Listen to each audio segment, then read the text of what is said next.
3號強風信號生效，天文台會考慮喺夜晚9點到12點改發8號烈風或暴風信號。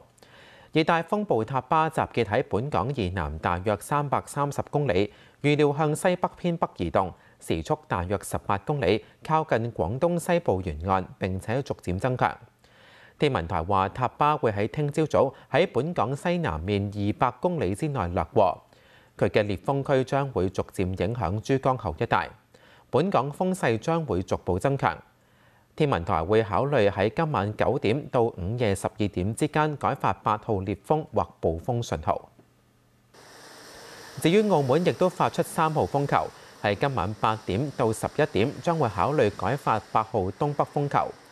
澳門氣象局話，受到塔巴外圍環流影響，今日驟雨增多同有雷暴，風勢增強。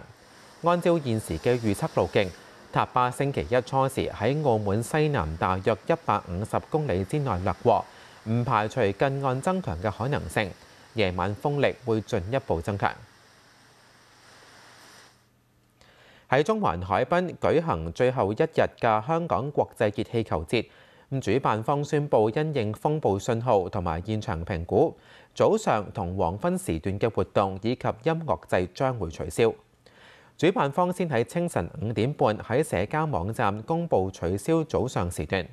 根據官方網站嘅資料，早上時段由朝早7點半到11點半，包括熱氣球出場同特技電單車表演等等。主辦單位之後再通知下晝4點半到夜晚10點半嘅黃昏時段活動同音樂祭同樣取消。